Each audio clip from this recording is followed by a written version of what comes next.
Well, good morning. Welcome to the waiver system in Alaska with the Parent Learning Hour. This is a collaborative effort between the Stone Soup Group and the Fairbanks School District. And today we also have a guest speaker with Roberta Hovermeld coming and talking about the waiver system. She's the Developmental Disabilities Resource Connection Coordinator. Anna Zerfas is the Regional Parent Navigator, and my name is Terry Manning. I'm the Professional Development Coordinator for the Special Education Department with the school district. So we are happy to have you all here, especially on a Saturday morning when you could still be sleeping or otherwise doing something outside while it's still nice. Yeah. So we do appreciate your time and being here. And those of you who have experience, being able to call on your experience also will be very beneficial for the group. Next, please. Thank you. So our learning objectives for our hour today is to be talking about vocabulary that you might see, to talk about what are the waivers. Anna will give a brief history, and then we'll talk about the services, and then waivers in Alaska, and then the application process. Today it is a short and not in-depth look at all of this, but if you want to learn more, there are also DLC, the webinar series in the resource page that will give you more in-depth information. So please look at that resource series after we're done. Okay. So looking at the vocabulary, you know, just about any organization that you're with has acronyms. And I know here in the special education world, we're often in meetings and we're spewing those acronyms and people may not know what they are. So whether you're working with Stone Soup Group or the waiver or the school district, feel free to stop people and say, what are you talking about?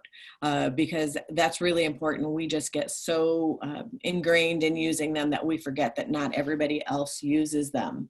So for the waiver system, we're looking at the vocabulary that's on the screen right now. Most of them are specific to the waiver system, but you'll see in the second column that there is ESER and IEP, and those are specific to the school district, and that might be information that you need for the waiver to be able to show need that and what's going on with the student on school-based setting. So what are waivers? So in the state of Alaska, as in other states, we have the program that is called Medicaid, and it assists Alaskans, individuals and families with health care coverage. Usually they have low income. The Division of Public Assistance is responsible for determining eligibility. And you do have to have a level of Medicaid, and you have to have applied for Medicaid before you are able to get a waiver. Within Medicaid, there is a subsystem, and that's the waiver system. It is for people who have some kind of disability and need extra support or services through Medicaid. So an application for the waiver is filled out by the parent or guardian with the local DDRC coordinator like Roberta, or a care coordinator that is specifically certified for that kind of waiver. And then that is submitted to the state for approval. Now, Medicaid and the waivers are jointly funded by the state and federal governments. They come under the federal authority of Section 1915C of the Social Security Act, and it permits the states to waive certain Medicaid requirements in order to provide services in the home and community instead of institutions. This particular part of the law was written to try and get people out of institutions and to get them into the home and community environment. It gives participants a choice between being in an institution or being at home and in the community that they're at home with. It is governed by the Centers for Medicare and Medicaid Services, and they oversee all states' participation, and they reimburse the state for expenses that we put out for. So that's where it comes to be jointly funded. So a little bit of history about not particularly the waivers, but Medicaid and getting people out of institutions. It began with the American with Disabilities Act.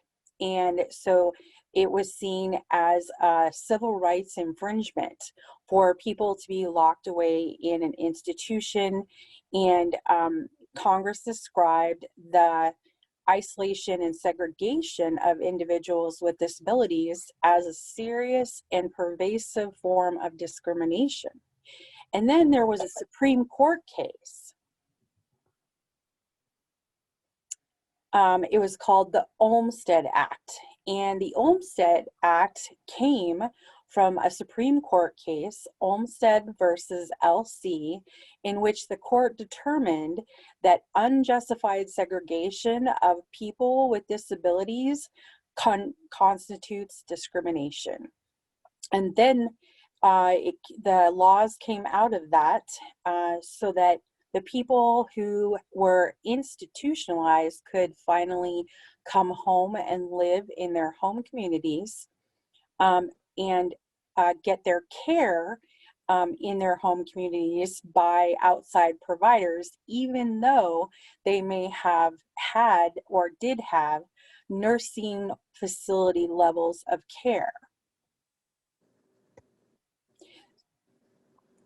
Okay. So we're going to talk about the waivers in Alaska. So there are 5 of them that we will be talking about, and all of them require that the participant have a care coordinator. So keeping that in mind, also looking at the developmental disabilities eligibility, it's not established with the developmental disability diagnosis alone. So for our state, you need a child under 16 needs to show evidence of a 25% delay in at least 3 out of 5 functional assessment areas. And then for a student or a child over 16, they would be looking at the 25% delay in at least 3 out of 7 functional assessment areas. All of these also require documentation, and the challenge is sometimes we don't want to show the deficits of a person. We want to be able to show the strengths, which is really important. But when you are looking at eligibility criteria, it's important that you show what the need is.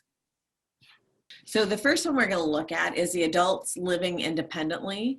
So this is for people who are 21 or older, who are experiencing a physical disability or have functional needs associated with aging. They have a nursing facility level of care, and they have to, again, go through a care coordinator. So these are for people who are physically disabled and in need of that living of nursing facility level of care. So this is, these people may need adult living daycare, respite. They may need to have, they want to continue to live at home. And so this waiver would help that to happen, and it would provide supports to the caregiver. And then it also allows for modifications of the home to help promote independence. And that could include wheelchair ramps, the widening of doorways, and getting home delivered meals, and then any type of specialized equipment that the person may need. This is for a student, excuse me, I back into the student world. This is for people who would like to remain at home. They may reside in an assisted living community, but they may not receive all of the benefits. This program does not apply to participants who reside in a nursing home. Next one, adults with physical and developmental disabilities. This is a home and community-based waiver for those who are 21 years of age or older who experience autism, an intellectual disability, or a developmental disability with physical impairments. So this enables individuals who can't live independently to live at home or in an assisted living facility rather than going to a nursing home facility. So these services could include adult daycare, home modifications, respite care for the caregiver, and then home delivered meals. Again, a reminder that also there needs to be a care coordinator. And then we're looking at children with complex medical conditions. And this is for children and young adults from birth to 22. And so it's all the way through their 21st year that they require typically a nursing facility level of care.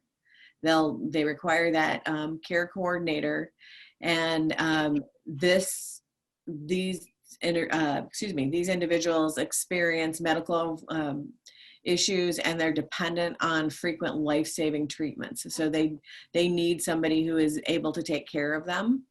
And these services typically would be in the nursing home, but they are in the home. There's no waiting list for this waiver. It's based on need. And these individuals would otherwise be in an acute care or a nursing facility.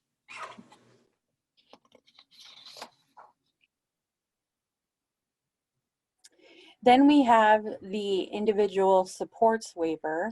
This is typically called the ISW waiver here in Alaska. And a good metaphor for this plan is kind of the bronze plan for people who have disabilities. It is for people of all ages who experience some level of developmental or intellectual disabilities. They must meet the intermediate care facility level of care. And the reason we kind of call this the bronze plan is because it does have an annual cap on services. So the care is usually either rationed or prioritized to get the most important services first. And for the ISW waiver, you do need to apply for it with a DDRC coordinator in the state of Alaska. And we do have DDRC coordinators all over the state, and Roberta is one of them here at SSG. And then the next waiver is called the Intellectual and Developmental Disabilities Waiver, the IDD waiver. This one is considered the gold plan. It is usually for people of all ages who also experience developmental or intellectual disabilities. It does require that intermediate care facility level of care. It does have a long wait list, and it is based on a score. After all of your paperwork and documentation is turned in, it goes to the state and is reviewed, and you are given a score. Only 50 people are chosen from the wait list per year, and you do have to apply with a DDRC coordinator for this waiver. It does not have an annual cap on benefits, and it is the best plan for people with long-term substantial disability. So usually lifelong, never going to progress and need a good level of care for most of their lives is a good plan. Now the services that these waivers cover are kind of an umbrella under Medicaid. And so you can see from the umbrella that we have different levels of services for different waivers. And the particular services depend on the particular waiver. A good side-by-side visual of the different services and which waiver they can apply to is here, and it outlines everything from nursing oversight to meals to private duty nursing services to group homes. And it gives, this particular graphic gives a really good idea of what, level of care, what services are covered under what waivers, so that you can, kind of figure out where your particular person might fit or need, and then apply for that waiver. And the thing to be aware of is that when you do the initial application for an IDD or an ISW waiver, you can get the ISW waiver and still be on the wait list for the IDD waiver, which is really important, because that way you can still get services under the ISW waiver while you're waiting for approval or to be pulled for the IDD waiver. And now Roberta is going to talk a little bit about the application process, specifically for the ISW and IDD waivers. So the first step in this process is Medicaid/TEFRA. And so TEFRA is a Medicaid program that is specifically for children with disabilities whose parents make too much money or over a certain income limit, and to qualify for regular Medicaid. The child needs to meet the medical, developmental, or psychiatric condition that fits the supplemental security income definition of disability. Only the child's personal income and resources are used when determining eligibility. So not all children, though, who are determined disabled or have high medical costs qualify for this program. So there still are other restrictions and so forth. The age limit for TEFRA Medicaid is set at 19 years old. And however, it's expected that at age 18, a person who is a TEFRA recipient, a child, that their parents should apply for supplemental security income, and then for that child, and then move to adult public assistance and related Medicaid prior to turning 19 years old. So it's a process that people have to keep in mind. There are time constraints with it. Denali Kid Care and TEFRA Medicaid, they provide the same Medicaid health care coverage for a child. It's just two different ways to get it for a child, but it's the same health care coverage. A TEFRA care coordinator can assist with the initial process of applying for TEFRA, as well as the annual application that needs to take place. Statewide offices, they're usually listed in the back of the Medicaid recipient handbook. And that is something that usually Department of Public Assistance will give individuals. If you do not receive it, there is a website that you can go to and download it. It's an invaluable resource and tool to use, and I use it a lot for different things, and I really encourage parents to use it as well, because it tells you what you can and cannot do with Medicaid, and then it opens your eyes to some of that process that's needed. This is how you ask for this to come about. This is how, this is what you can do with Medicaid and what you can't. And so it can help filter out some frustration. There also is an 800 number for the Alaska Medicaid recipient information.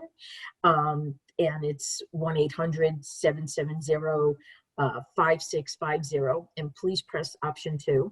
And then I did want to note that even if someone already has benefits through their native corporation and they're looking to apply towards waiver, they still need to have Medicaid. That Medicaid needs to be in place when they are being pulled for a waiver.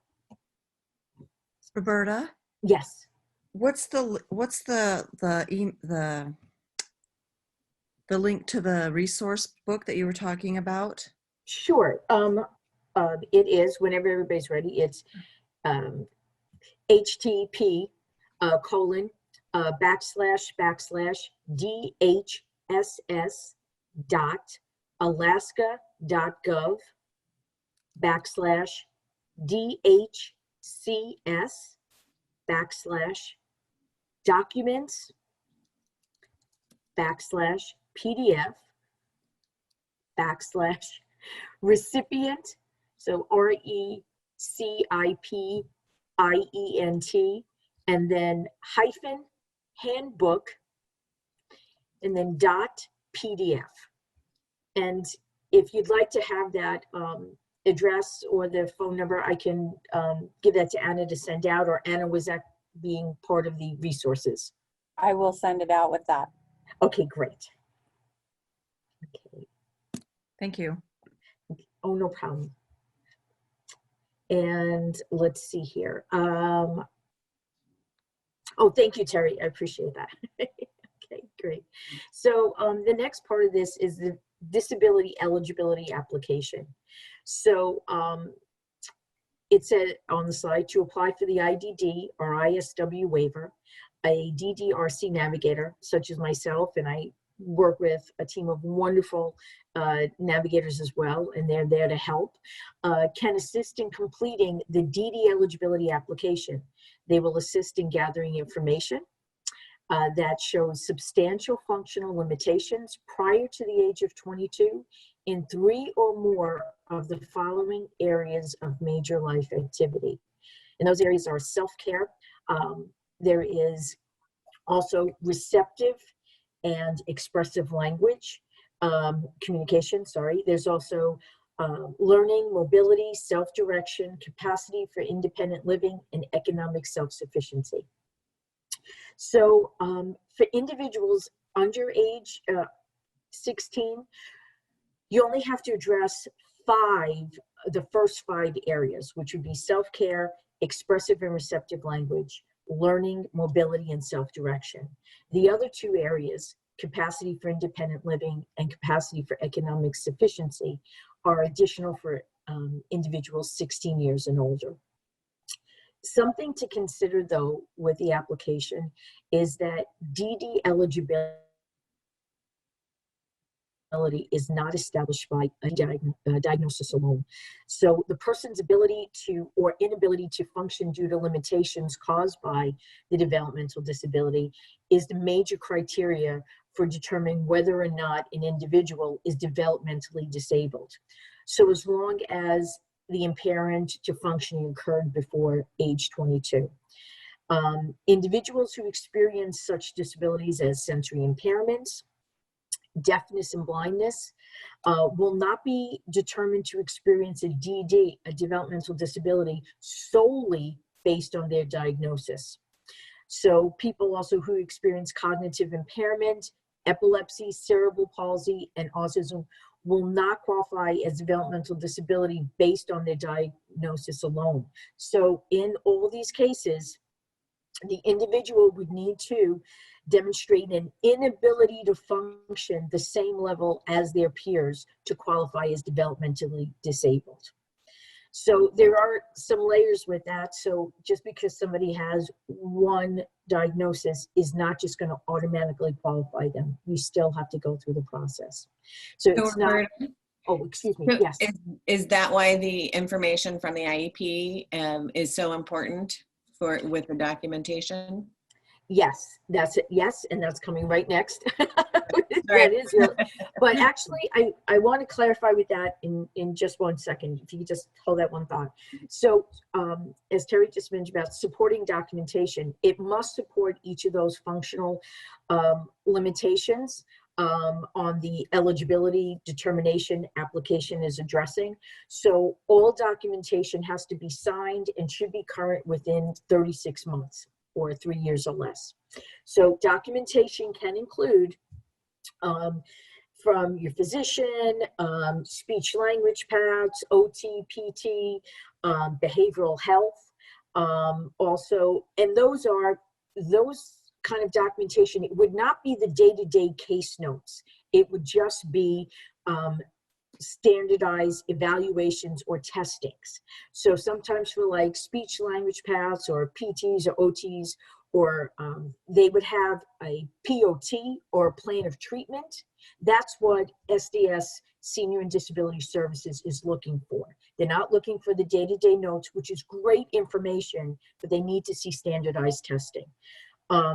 The other thing is, let's see, reports from early intervention, like the infant learning program with the individualized family support plan, because it has all the assessments that were done. And also for ESERs and IEPs. And ESERs, Terry, could you please say that? Because I get that acronym messed up. So could you please say what ESERs are? So it's an eligibility report and an evaluation summary. Thank Evaluation summary, eligibility report, but ESER is definitely the best way to do it. Yes. And so with an ESER, that's what a child will get when they first have initial testing for eligibility for special education, and then every 3 years after. And then that IEP, that individualized education plan, that's the plan that carries out for their goals and what they're looking to work through during the year. The IEP is important to have, but the most important one is the ESER, because the ESER does all the testing. So that's a very, and then it has from all the different domains that they're looking at for special ed. There are genetic testings that would be great to have. There are also, if individuals have done testings for FASD, for fetal alcohol syndrome, that would also be very important to have. And also neuropsychological assessments or evaluations. That is probably a really key piece as well, because it will show some further testing. It will take in for cognitive, it will take in some other skills. So that's an important piece to have. Another thing is, if developmental disability eligibility is approved, Senior and Disability Services will send a letter of eligibility, which may include a provisional approval. And I want to explain that. So that's which the applicant is approved until a certain age. This usually happens with very young children. So let's say somebody got it as a baby, or they got it at 3 years old or 4 years old. They may only have eligibility to age 7, and then age 7, it has to be redetermined again. Upon reaching that age, the recipient must submit a new eligibility determination app and new documentation. They cannot, you cannot just like reapply with your old information. They want new and fresh information. Also there are 2 attachments that go with the application and that Senior and Disability Services have. And I really encourage, you are more than welcome to ask the DDRC navigators for a copy of that application form so that you can see exactly what it has on there. And there is information on the alaska.gov website. I encourage all parents, please go and take a look. It's not like secret information. It's just, really, they just don't make it easy to navigate. That's what it is. And so, they're not trying to be evil. They're good people. It's just that sometimes it's within it. It touches so many other subjects that it's within so many like different categories that sometimes it's a little hard to navigate the site. That's all it is. But I really encourage people, please know your rights, know what is available. And if you can't find it, give us a call and we'll help. So there are 2 attachments for that application. One is general description of life area assessed for functional ability, and then B, supporting documentation. It gives a little bit more depth of what they're looking for. If you're like, well, what does that include for self-care? What does it look like for the learning piece? What does it look like for self-direction? And another thing is, sometimes at different points in someone's life, we have a lot going on and we can't keep everything in the front of our brain. So sometimes somebody may have thought, you know, this sounds a little familiar. Maybe I did apply for something like that for my child. Give us a call. We can check on that. You can call your DDRC navigator at Stone Soup Group, or you're welcome to call the Senior and Disabilities Waiver Unit at 907-269-3666, and you can talk with them and they will let you know if you're current or if you need to apply. But I do want to let you know that nobody is actually in the offices over there. They're all working remotely, so you have to leave a message, but they will get back to you. So, let's see. Oh, and one other key piece. Please know that if you do not provide enough supporting documentation, that the application could possibly be denied. They may, what happens is they'll send a letter and say, oh, we're here to inform you that your application was denied, the eligibility was denied because there wasn't enough supporting documentation. Always read the correspondence. If they do send that, you have 30 days to respond and give more information without starting the process over. So it's kind of like an appeal. So you can do that. So I just want to put that out to parents, to individuals. I just wanted to say that the state's pretty good about that. That's happened to me a couple times where I've gotten a letter and they've said, oh, currently it's going to be denied, right? But your application, but we do need, because we need X and X within 30 days. And they've been really good about it, So I'm like, okay, yeah. So just get it to them. Thank you. I appreciate you telling. It's always great to have real life examples there, and that really is good. And they are, they try, and there's some questions they can't answer for you, but that's where you could always call the somebody like myself or my team members, and we could help you with that process. Sometimes it's but what do you mean by sending this piece of information? And then you go to your doctor, and then your doctor's administrative people, they send instead all the case notes, and you're like, oh no, this is not what I need. I need it. Right. So sometimes learning what the specific terms are to ask for sometimes could be really helpful too. So let's see. So and it's good. Oh, just one quick thing I wanted to add. When someone is going to see their doctor or their therapist or somebody who's going to give them the evaluations and assessments, share with them that for your child, you are looking to pursue DD eligibility. And that will help them know what information to give you as well. And then if they know you're working with that, there may be some other things they can include as well. So I just wanted to put that. Thank you. Okay, step 3, yay! So now we have our DD eligibility, yay! So okay, so completing the registry and review. So sometimes it's referred to as DDRR. And so once the DDRR form has been submitted, it will be scored and placed on the Developmental Disabilities Registry, also known as the wait list.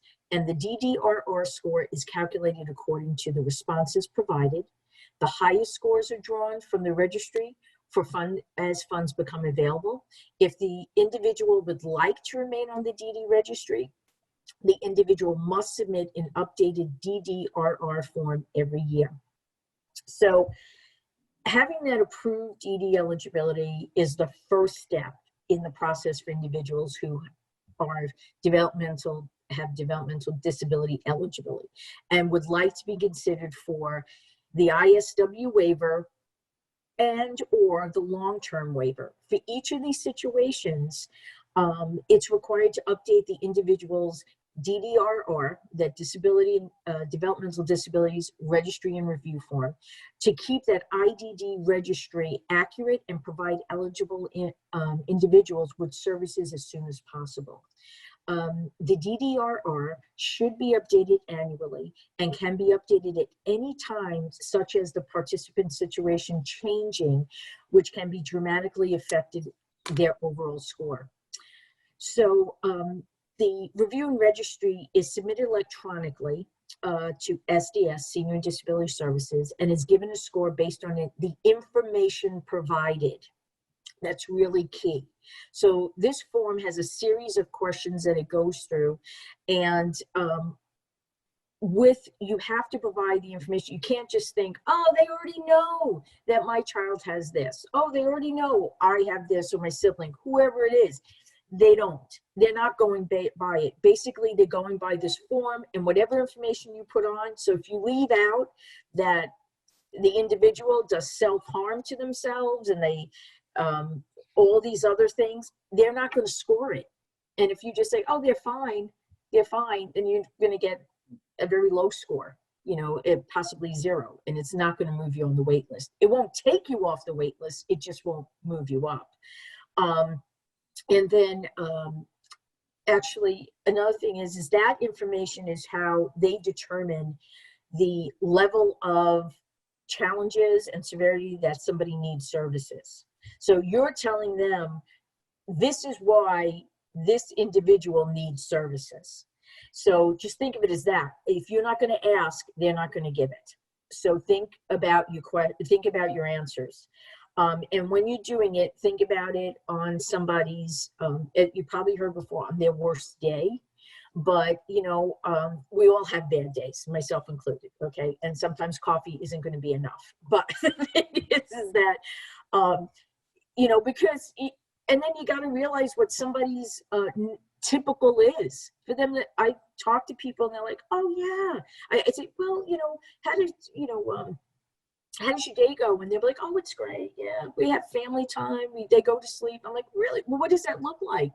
And then they'll start sharing. And I'm like, okay.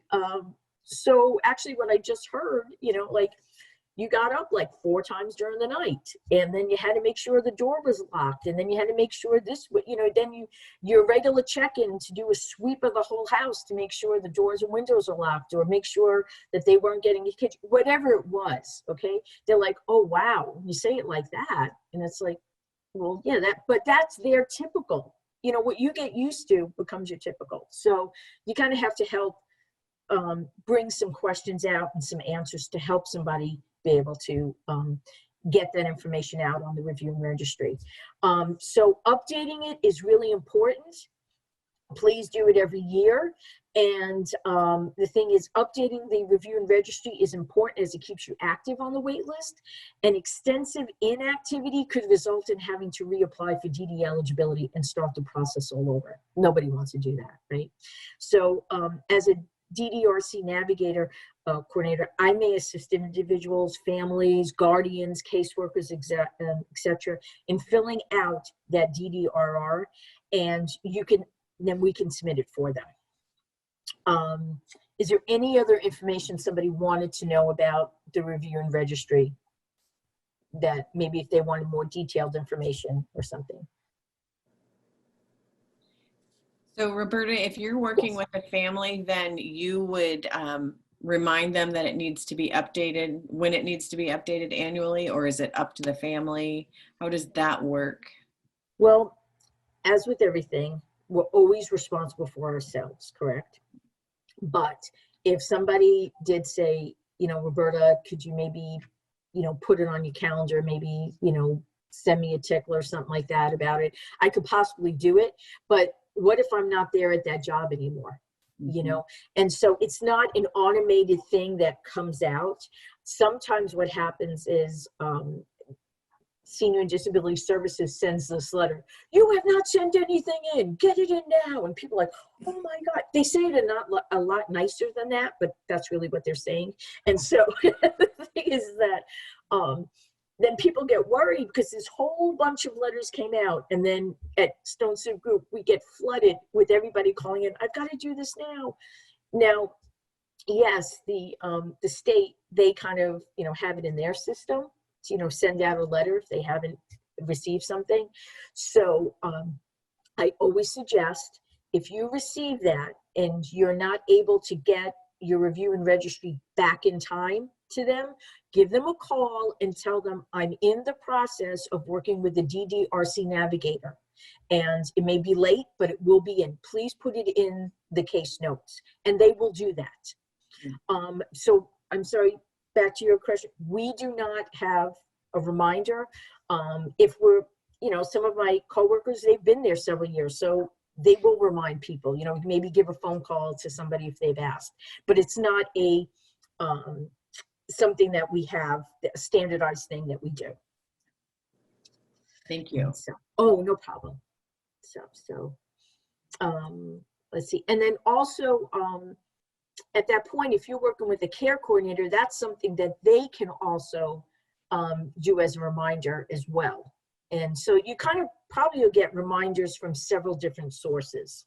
Parents will have it, but you know, we all have busy lives and we have busy families and things that go on. So sometimes that stuff may not always be at the front of our mind. So, and I guess on to the next slide.